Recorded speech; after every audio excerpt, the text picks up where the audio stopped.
नमस्कार, मी विशाल गोसावी. आपण बघत आहात प्रबंधभूमी महाराष्ट्र न्यूज. प्रबंधभूमी महाराष्ट्र न्यूजच्या माध्यमातून आपण आज जगदीश गोरे यांची मुलाखत घेणार आहोत. कारण की मालेगाव महानगरपालिकेच्या निवडणुकीची रणधुमाळी सुरू झाली आहे आणि खऱ्या अर्थाने जगदीश गोरे यांना राजकीय क्षेत्रामध्ये, सामाजिक क्षेत्रामध्ये चांगल्या कार्याचा अनुभव आहे. त्यांनी आज उमेदवारी अर्ज प्रभाग क्रमांक 1 मधून त्यांनी दाखल केलेला आहे. आज आपल्या स्टुडिओमध्ये आपल्याशी चर्चा करण्यासाठी, आपल्याशी बातचीत करण्यासाठी जगदीश गोरे साहेब उपस्थित आहेत. सर, प्रथमतः मी आपले प्रबंधभूमीच्या स्टुडिओमध्ये, प्रबंधभूमी न्यूजमध्ये आपले स्वागत करतो. जय श्रीराम. मी आपण आपले आभार व्यक्त करतो की सामान्य कार्यकर्त्याची आपण मुलाखत घेतात. नक्कीच. सर, आपण उमेदवारी अर्ज दाखल केला आहे. प्रभाग क्रमांक 1 मधून आपण या ठिकाणी उमेदवारी करणार आहात. तर उमेदवारी अर्ज दाखल केल्यानंतर काय आपली प्रतिक्रिया? उमेदवारी अर्ज देखील दाखल जो आपण केलेला आहे, तर दाखल करण्यामागचा हेतू आपण राजकीय क्षेत्र आणि सामाजिक क्षेत्र, विशेषतः 80% समाजकारण आणि 20% राजकारण आपण करतो आणि जनतेच्या अनेक सुखादुखामध्ये सहभागी होऊन विविध समस्या सोडवण्याचा आपण प्रयत्न करत असतो आणि त्यात आपण हिंदुत्वाचा एक प्रखर मुद्दा घेऊन समाजापुढे जात असतो.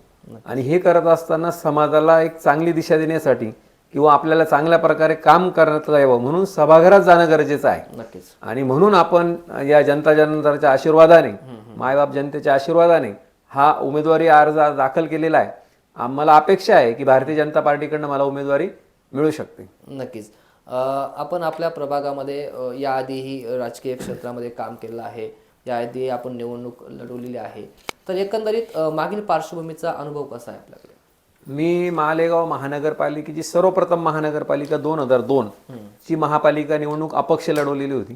3चा प्रभाग होता आणि त्यावेळेला शिवसेनेचा उमेदवार 1350 मतांनी निवडून आला होता आणि मला 850 मतं मिळाली होती.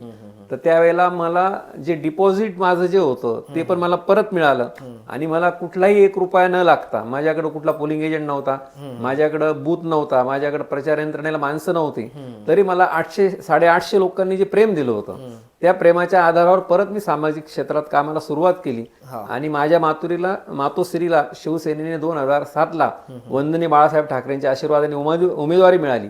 माझ्या मातोश्री निवडून आल्यानंतर माझ्या मातोश्रीने फार काही कामं नाही केली, परंतु जे दुर्लक्षित भाग होता, सिटला माता नगर असेल, श्रीकृष्ण नगर असेल, हिम्मतनगर असेल, सिंधी कॉलनी असेल, या परिसरामध्ये पाण्याची गंभीर समस्या होती आणि रात्री 2-2 वाजेपर्यंत त्या भागातील लोक, मोलमजुरी करणारे लोक दिवसा काम करायचे आणि रात्री रावळगाव नाक्याच्या आयुक्त निवासस्थानाच्या शेजारी 2-2 वाजेपर्यंत पाणी भरायचे. परंतु ज्या वेळेला माझ्या मातोश्री निवडून आल्या तर सर्वप्रथम 2008ला कॅम्पातून तर छत्रपती शिवाजी महाराजांच्या शिवतीर्थाजवळ जे प्राधान्य कार्यालय याचं पाणी पुरवठ्याचं, त्या ठिकाणी आंदोलन केलं, ठिय्या आंदोलन केलं पायी जाऊन आणि तिथून मग जे रायझिंग मेनचं काम आहे ते झालं आणि नवीन पाण्याची टाकी जी बांधली होती तिच्यातून संपूर्ण हिम्मतनगर, साने गुरुजीनगरला पाणी पुरवठा झाला. त्याचबरोबर त्यानंतर 5 वर्ष जे रोड आम्ही त्या काळात बनवले ते आज पण शाबूत आहेत. बरोबर. म्हणजे 2008 आणि आताचा अंतर जर आपण बघितला तर त्यावेळेला आम्ही कुठली टक्केवारी घेतली नाही. एक फक्त काम करायचं, कारण मी तळागाळातून आलेलो होतो, माझ्या मातोश्री तळागाळातून निवडून गेलेल्या होत्या, लोकांनी विनामूल्य निवडून दिलेलं होतं आणि म्हणून आम्ही ते संधीचं सोनं करण्याचा प्रयत्न केला. परंतु नंतर 2012ला परत शिवसेनेने उमेदवारी नाकारली, अपक्ष निवडणूक लढवली माझ्या मातोश्रीने आणि परत 450-500 मतांनी पराभव झाला आणि मग पुन्हा मी शिवसेनेचं सक्रिय कामकाज केलं. पण परत शिवसेनेने माझ्यावर अन्याय केला आणि मग सुनील आबा गायकवाडच्या माध्यमातून माझा भारतीय जनता पार्टीत प्रवेश झाला आणि माझ्या मातोश्रीला उमेदवारी मिळाली आणि भारतीय जनता पार्टीच्या सर्वच नेत्यांच्या कृपा आशीर्वादाने, जनता जनार्दनाच्या आशीर्वादाने 5153 मते माझ्या पत्नीला मिळाली आणि 166 मतांनी पराभव झाला. पण खचून न जाता त्या काळामध्ये 3 दिवस पाणी आलेलं नव्हतं. इकडं पराभव झालेला असताना पराभवाचा निकाल आणि इकडं मी पूर्ण प्रभागामध्ये पाण्याचे टँकर पाठवले होते. मग हिम्मतनगर असेल, साने गुरुजीनगर आणि तिथून परत मी सक्रिय हिंदुत्वात आणि सामाजिक क्षेत्रात सक्रिय आहे. नक्कीच. खऱ्या अर्थाने आपला जो संपूर्ण प्रवास पाहिला तर खूप खडतर आहे. म्हणजे 2017मध्ये आपल्या पत्नी अर्चनाताईंनी या ठिकाणी उमेदवारी केलेली होती आणि थोड्या मतांनी त्यांचा पराभव झाला. शिवसेना ते भाजप हा प्रवास सांगताना काय सांगाल? शिवसेना ते भाजप हा प्रकार आपण जो विचारला तर खरं तर माझी शिवसेना ही माझी आई आहे. कारण वंदनीय बाळासाहेब ठाकरेंच्या विचारावर चालणारा मी एक शिवसैनिक होतो आणि साहेबांचं जे धोरण होतं, धर्मवीर आनंदजी दिघे साहेब असतील, वंदनीय बाळासाहेब ठाकरे असतील, ते 80% समाजकारण आणि 20% राजकारण, त्या आधारावर त्यांच्या पावलावर पाऊल ठेवून आम्ही काम करत होतो. आणि ते काम करत असताना 2002ची ज्यावेळेला दंगल झाली, त्या दंगलीत देखील आमचा काही प्रमाणात हिंदुत्वासाठी सहभाग होता. आणि ते असं असताना त्यावेळेला सुद्धा 2002ला जनता दलाच्या लोकांना उमेदवारी देण्यात आल्या आणि म्हणून मला बंडखोरी करावी लागली. मी ती उमेदवारी लढलो शिवसेनेची विरोधात, परंतु 850 मतं मिळवली. पण शिवसेनेने पुन्हा मला, मी वंदनीय बाळासाहेब ठाकरेंना सायकलीवर भेटायला गेलो होतो मातोश्रीवर, त्याचा प्रसाद म्हणून शिवसेना प्रमुखांनी मला उमेदवारी दिली आणि माझ्या मातोश्री निवडून आल्या. आणि परत मी शिवसेनेचं पूर्णपणे समर्पित होऊन काम केलं. पण परत 2012ला अन्याय झाला, तरी मी शिवसेनेचं परत काम केलं. आणि परत 2017ला माझ्यावर अन्याय झाला. आणि अन्याय होत असताना जर माझ्या एका शिवसैनिक बांधवाला तो उमेदवारी मिळाली असती तर मी बंडखोरी केली नसती. पण ज्यांचा पक्षाशी संबंध नाही, ज्यांनी कायम पक्षाला संपवण्याचा प्रयत्न केला, पक्षाच्या विरोधात कामं केले, त्यांना तुम्ही उमेदवारी दिली. आणि म्हणून मग त्यावेळेला मी अपक्ष उमेदवारीच्या तयारीत असताना सुनील आबा गायकवाड यांनी मला विचारणा केली, जर मी तुम्हाला पक्षात स्थान देऊ इच्छितो, आपण येणार का? मी माझ्या लोकांशी बोलून तो निर्णय घेतला आणि त्या दिवसापासून मी भारतीय जनता पार्टीत काम करतोय. नक्कीच. 2017मध्ये आपण बघितलं तर 166 मतांनी पराभव झालेला होता. नेमकी ह्या पराभवातून आपल्याला काय शिकायला मिळालं, काय सांगाल? या पराभवातून शिकायला एकच मिळालं की जनता जनार्दन हे आपल्या बरोबर असतात, बरोबर, परंतु शेवटच्या क्षणात जे डावपेच होतात त्या डावपेचात आपण कुठेतरी कमी पडलो. जनता जनार्दन पाठीशी होता, जनता जनार्दनाने मतं दिले, भरभरून मतं दिली, त्यांचं आपण ऋण कधी फेडणार नाही. तुम्ही जर बघायला गेलं तर मी ज्या मतदारसंघात निवडणूक लढवतो त्या ठिकाणी माझ्या घरातली फक्त 5 मतं आहे किंवा 6 मतं आहे आणि एवढे सर्व समाजाचे लोक मला मतदान करतात, भरभरून मतदान करतात. मी अपक्ष असलो तरी माझं डिपॉझिट जमा होत नाही. अच्छा, नाही, बरोबर, नक्कीच. परंतु या पराभव झालेला असताना देखील खचून न जाता पुन्हा काम करण्याची उमेद, प्रेरणा कुठून मिळाली आपल्याला? ही वंदनीय बाळासाहेब ठाकरेंपासून, नक्कीच, आणि धर्मवीर आनंदजी दिघे साहेबांपासून. नक्कीच. आपण मंडल कॅम्प मंडल अध्यक्ष म्हणून देखील काम पाहत आहात. एकंदरीत काम पाहत होते आपण, एकंदरीत कसा अनुभव होता संपूर्ण कार्याचा? चांगला अनुभव होता. एक भारतीय जनता पार्टी हा शिस्तप्रिय पक्ष आहे, एक उंच विचारसरणीचा पक्ष आहे आणि त्यातही मला काम करण्याला अतिशय आनंद आहे. नक्कीच. संघ असेल, विद्यार्थी हिंदू परिषद असेल, विश्व हिंदू परिषद असेल किंवा हिंदुत्ववादी भूमिका असेल, आपण या भूमिकेला कायम आपले जवळीक राहिलेली आहे. एकंदरीत ह्या हिंदुत्वाच्या मुद्द्यावरती आपल्याला लढताना अनेक अडचणी आल्या असतील, असा काही अडचणींचा अनुभव किंवा राजकारणामध्ये या हिंदुत्वाच्या विचारांमुळे कुठे आपल्याला काही फटका बसला असेल, असा काही अनुभव? निश्चित हिंदुत्वाच्या मुद्द्यावर काम करत असताना अनेक अडचणी निर्माण होतात. पोलीस प्रशासनाच्या रोषाला सामोरे जावं लागतं आणि जे हिंदू विरोधी लोक आहेत त्यांच्याही रोषाला सामोरे जावं लागतं. परंतु छत्रपती शिवाजी महाराजांची प्रेरणा, वंदनीय बाळासाहेब ठाकरेंचे जे विचार होते, धर्मवीर आनंदजी साहेबांची शिकवण होती, त्यामुळे या सगळ्या गोष्टीला झुगारून आपण हिंदुत्वाचा हा वसा घेतलेला आहे. हा जीवनाच्या शेवटच्या क्षणापर्यंत आपण सोडणार नाही. नक्कीच. आता आपल्याकडे विश्व हिंदू परिषदेचे जिल्हा सहमंत्री म्हणून देखील पदभार आहात होते, म्हणजे आपण ही जबाबदारी त्या ठिकाणी स्वीकारलेली आहे. त्याच पद्धतीने हिंदुत्ववादी चेहरा म्हणून आपल्याकडे त्या ठिकाणी बघितलं जातं. एकंदरीत आपल्या प्रभागामध्ये कशी परिस्थिती आहे, मतदारांचा कसा प्रतिसाद आपल्याला मिळतो आहे, काय सांगाल? अतिशय चांगला प्रतिसाद मतदारांचा आहे. आज आपण जर बघितलं तर अनेक लोकांचे उत्स्फूर्त प्रतिक्रिया आपल्यासाठी आहे आणि जनतेचं तर म्हणणं आहे की तुम्ही पक्षाच्या माध्यमातून जरी आले आणि असे आले तरी आम्ही तुम्हाला निवडून देणार. नक्कीच, नक्कीच. परंतु हिंदुत्व म्हणजे सेवा असे म्हटले जाते आणि हे प्रत्यक्षात आपण कामातून कसं उतरवलं? कारण की आपण राजकीय क्षेत्रात देखील काम करत आहात आणि हिंदुत्ववादी म्हणून आपण सामाजिक क्षेत्रात देखील काम करत आहात. ही दोघी सांगड आपण कशी बांधली? सांगड बांधण्याचं कारण असं झालं की समाजात काम करत असताना, हिंदुत्वाचं काम करत असताना त्याला राजकीय जोड राहिल्याशिवाय पुढील प्रवास पूर्ण होत नाही. आणि आपण असं बाहेरून किती बोललो पण जोपर्यंत आपल्याला राजकीय कामकाजामध्ये कुठेतरी सपोर्ट मिळत नाही तोपर्यंत इतर कामही आपल्याकडनं होत नाही. आणि म्हणून हे राजकारण करत असताना खरं बघायला गेलं तर मी राजकारणी नाही, मी एक सामाजिक कार्यकर्ता आहे, हिंदुत्वही कार्यकर्ता आहे. परंतु त्याला एक जोड म्हणून 20% आपण राजकारण करतो आणि त्या माध्यमातून नक्कीच. सामोरे जातो. आज आपल्या प्रभागामध्ये अशा कोणत्या समस्या आहेत की त्या येणाऱ्या काळामध्ये म्हणजे आपण उमेदवारी करत आहात, आपण निवडून गेल्यानंतर त्या प्रामुख्याने हाताळाल, अशा कोणत्या समस्या आहेत? आता आमचा प्रभाग जर आपण बघितला, हा प्रभाग क्रमांक 1 आहे. सर्वप्रथम आमच्या भागामध्ये एक बाजारपेठ येते. आपण बघितलं असेल, अनेक लोक रस्त्यावर भाजीपाला विक्रीला बसलेले असतात, काही लोकांचं अतिक्रमण असतं.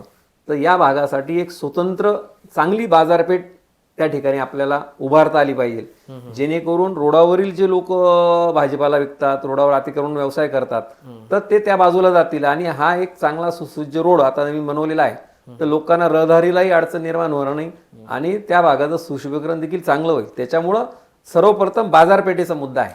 नक्कीच. परंतु आता आपण बघितलं की आपण भारतीय जनता पक्षामध्ये प्रवेश केला आहे. साधारणतः बघितलं महायुतीचं सरकार आपल्या या ठिकाणी स्थापित आहे, तरी अनेक समस्या आपल्या प्रभागामध्ये जाणवत असतील, भासत असतील. ह्या समस्या का निर्माण झाल्या? कारण की वरती देखील आपली सत्ता होती, महायुतीची सत्ता होती. काय वाटतं आपल्याला? नाही, आता बघा, आपण सत्तेचा जर विचार केला तर सर्वप्रथम तर मालेगाव महानगरपालिकेचा जास्त फंड आपल्या शहराला मिळत असतो. परंतु त्या ठिकाणी आपण बघितलं की आपण त्या ठिकाणी बघितलं असेल की पश्चिम भाग आणि पूर्व भाग हा भेदावाद कायम होत असतो. की मी देखील 5 वर्ष माझ्या मातोश्रीच्या माध्यमातून महानगरपालिकेचं सभागृह बघितलेलं आहे की आपल्या लोकांना निधी देण्यासाठी कायम हा दुजाभाव केला जातो आणि त्याच्यामुळे त्या ठिकाणी अनेक अडचणी निर्माण होतात. आणि सत्ता जरी असेल तर सत्ता आल्यानंतर हे जे काही मुद्दे हे दुर्लक्षित झालेले आहेत. नक्कीच. परंतु जनतेने आपल्यालाच का निवडून द्यावं असं वाटतं की म्हणजे आपण कशा पद्धतीने पुढे काम करू शकतात किंवा आपला अजेंडा नेमकी काय असणार आहे विकास? निश्चित मला जनतेने का निवडून द्यावं आणि अजेंडा काय असेल तर जनतेने याच्यासाठी निवडून द्यावं की मी एक समर्पित भावनेने काम करणारा कार्यकर्ता आहे. आज माझ्या मातोश्री जरी नगरसेविका होत्या तरी आज देखील आम्ही एका साध्या घरात राहतो. माझ्याकडे कुठली 4 व्हीलर नाही किंवा कुठली आपण बघितलं तर प्रॉपर्टी पण नाही आहे. म्हणजे याचा अर्थ एक चांगल्या प्रकारे काम करत असतो. आणि जर जनतेने निवडून का द्यावं म्हटलं तर आपण जनतेच्या प्रत्येक विषयाला हात घालत असतो. मग कुठलाही विषय असो, पाण्याचा विषय असो, लाईटचा विषय असो, लोकांना अतिक्रमण जे लोक करतात त्यांना महानगरपालिका परिषद उठवण्याचा प्रयत्न करते, परंतु आपण अतिक्रमणचं समर्थन करत नाही. परंतु त्याही लोकांच्या रोजीरोटीचा विषय असतो, मग ते पोट कुठं भरणार, म्हणून त्यांच्यासाठी आपण भांडत असतो. आणि आज जर आपण बघितलं तर प्रभागामध्ये पश्चिम भागामध्ये म्हणजे आपण अजेंडा जो विचारला तर सर्वप्रथम माझा अजेंडा असा राहणार की मालेगावच्या या पश्चिम भागामध्ये स्वतंत्र एक जलपुरवठा केंद्र उभारणीवर माझा भर राहणार आहे. कारण आजही मला वाटतं पाणी आलेलं नाही आहे, कारण त्या तिकडच्या फिडरवर काहीतरी प्रॉब्लेम झालेला आहे आणि वर्षातून अनेक महिने हा प्रॉब्लेम येतो. दिवाळीत तर मुख्यतः येतो, दसऱ्याला मुख्यतः येतो, वड सावित्री. कारण मी स्वतः 4 वेळेला आयुक्तांच्या निवासस्थानावर आंदोलन केलेले आहे. एकदा पाण्याच्या टाकीवर सोडलेलो आहे धायगोडे मॅडम असताना, आणि किशोर जाधव, अजित जाधव असताना त्यांच्या निवासस्थानावर आंदोलन केलेलं आहे. तर त्यासाठी पश्चिम भागासाठी स्वतंत्र जल पुरवठा केंद्र उभारणं हा माझा प्रथम अजेंडा आहे. आणि दुसरा अजेंडा असा आहे की पश्चिम भागासाठी स्वतंत्र महानगरपालिका करणं. नक्कीच. पश्चिम भागासाठी स्वतंत्र महानगरपालिकेची आपली त्या ठिकाणी प्रमुख मागणी असणार आहे. परंतु सलग पराभव, संधी न मिळाल्यानंतरही पुन्हा मैदानात उतरला आहेत. नेमकी ही जिद्द आहे की शेवटची संधी, काय सांगा? नाही, ही जिद्द आहे, शेवटची संधी राहणार नाही. ही जिद्द राहणार आणि जोपर्यंत माझ्या प्राणात प्राण आहे तोपर्यंत हिंदुत्वात आणि सामाजिक क्षेत्रातलं काम मी सोडणार नाही. आणि जर योगायोगाने लोकांनी मला जर संधी दिली तर मी याहून जास्त काम करून अगदी समर्पित भावनेने पूर्णपणे जनसेवेला समर्पित करणार आहे. नक्कीच. एक थोडासा गोंधळमध्ये टाकणारा प्रश्न आहे की समजा आपण या ठिकाणी जनतेने तुम्हाला निवडून दिलं तर आपण जनतेचे ऐकणार की पक्षाचे? आता ज्या ठिकाणी जनतेचा मुद्दा असेल आणि तिथं पक्षाकडनं त्याला जर विरोध होत असेल नक्कीच तर जनतेकडे आपण पहिले लक्ष देऊ. पक्ष तर आपल्यासाठी असणारच, बरोबर, परंतु जनता पण महत्वाची आहे, नक्कीच कारण ती आपल्याला सभागृहात पाठवणार आहे. नक्कीच.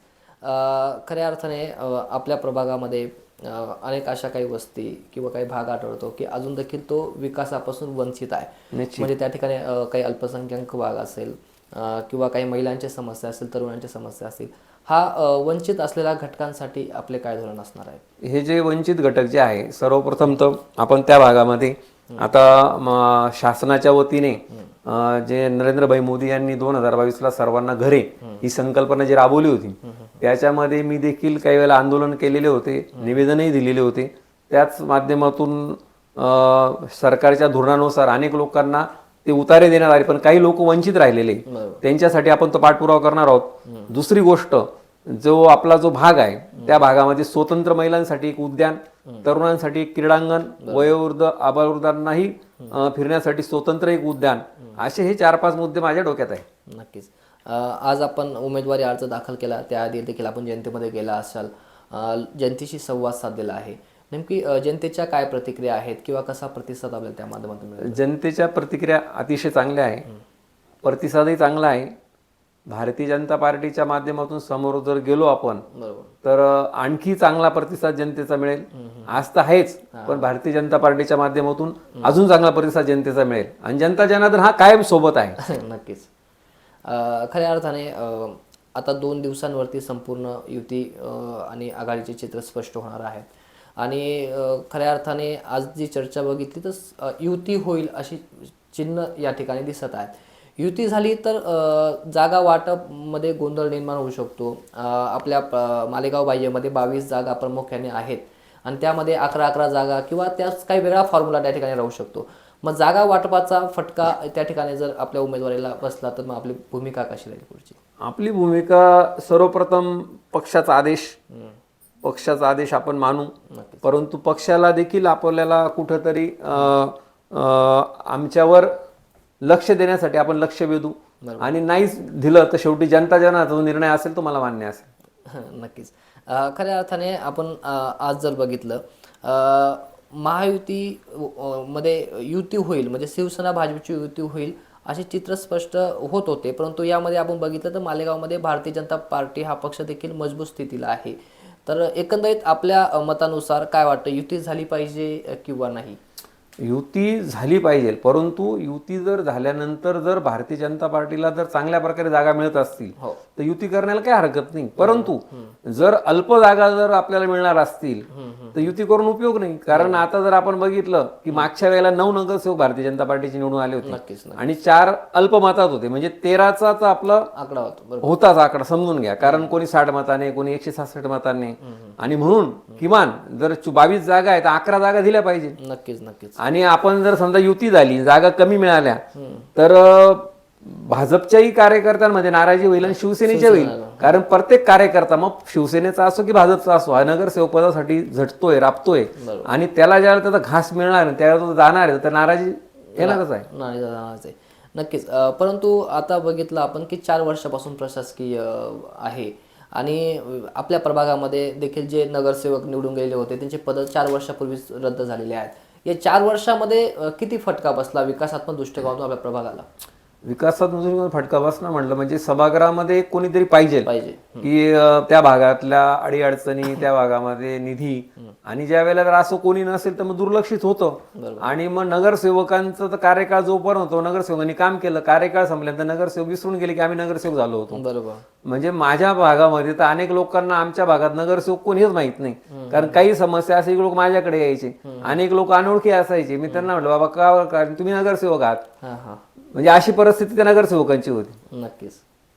नक्कीच. आता एकंदरीत 4 वर्ष म्हणजे आता जवळ 9 वर्षानंतर निवडणूक प्रक्रिया ही पार पडत आहे.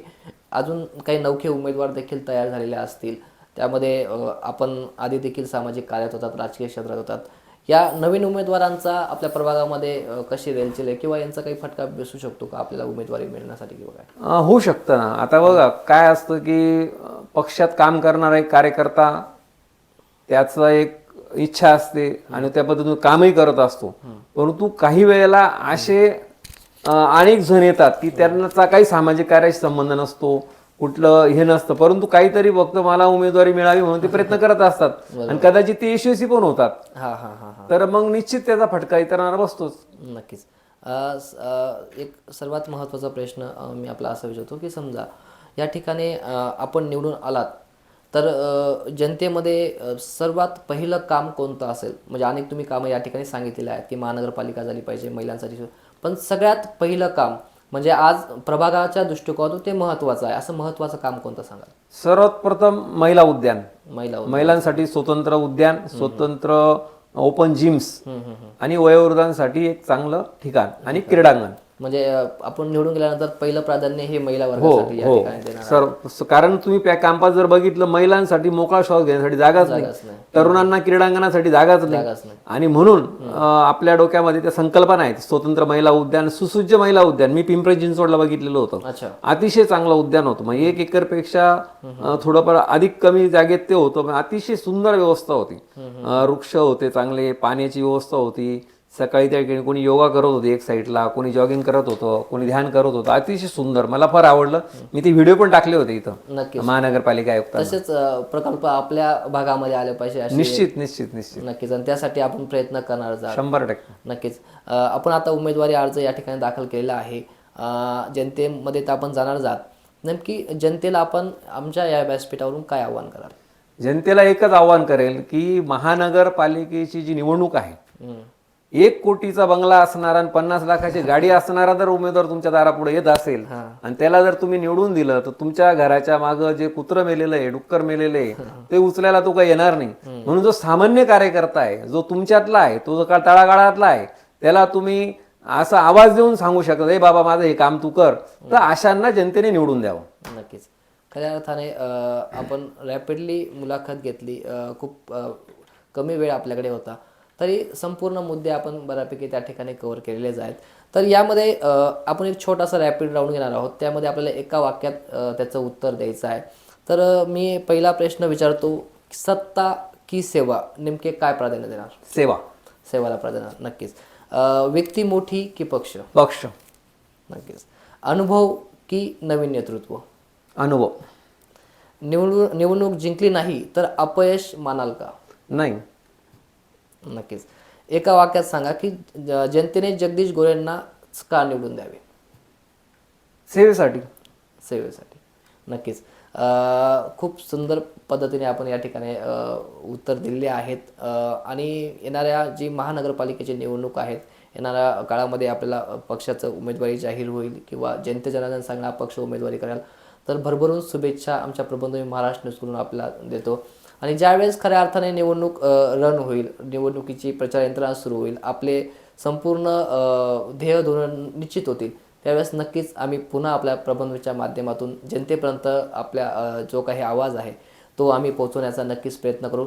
आपण वेळात वेळ काढून जो आम्हाला वेळ दिला त्याबद्दल आम्ही आपले आभार व्यक्त करतो. धन्यवाद. धन्यवाद. मी आपले आभार व्यक्त करतो. एक तळागाळातल्या कार्यकर्त्याची आपण आज मुलाखत घेतलेली आहे.